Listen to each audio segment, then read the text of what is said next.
Your past doesn't need to be your future, doctor. Your past is 90% of your patients came from insurance.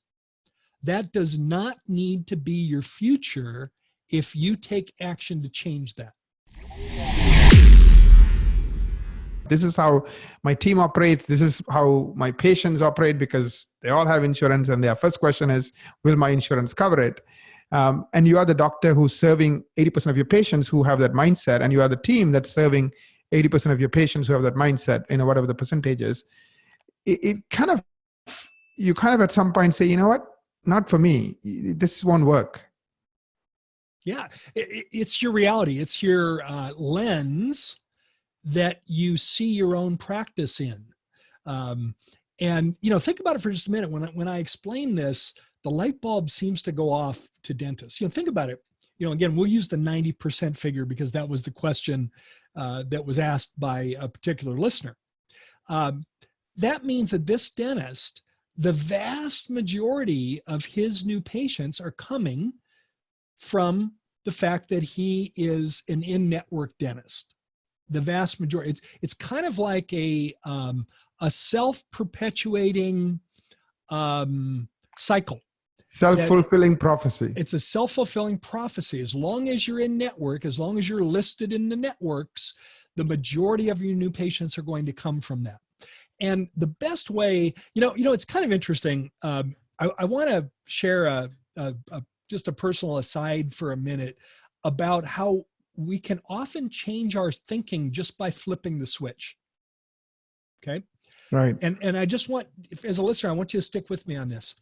About 2 years ago, I had a trip over to San Diego, and pretty much every time I visit San Diego, I meet with my good friend, Dr. David Hornbrook. Now, most of our listeners will recognize David. He's a brilliant cosmetic dentist. He's a general dentist that has a cosmetic focused practice. Dave and I have been friends for many, many, many years. And every time I go to San Diego, we have dinner together. And that was what happened 2 years ago. And we were talking about fitness. Dave's a big fitness guy. And, I do a lot of long distance running. So fitness ends up being the conversation. And Dave was asking me how my running was going. And I said, really good, David. I'm making some real progress. I got a race coming up, and it's got, some hills in it. And man, I don't like running hills. Okay.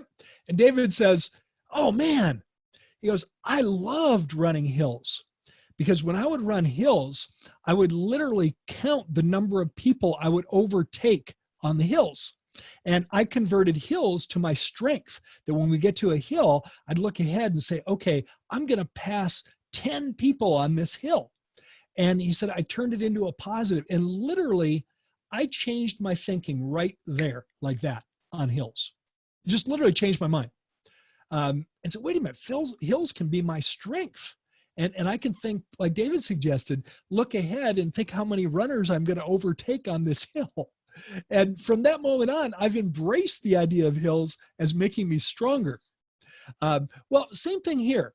If I want you to flip the switch, because here's the context I mean for that.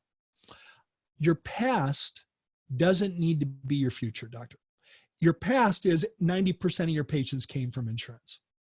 That does not need to be your future if you take action to change that. If you take it, literally, you can flip the switch.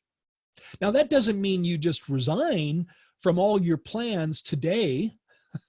No, you put some steps in place so that you can successfully go out of network.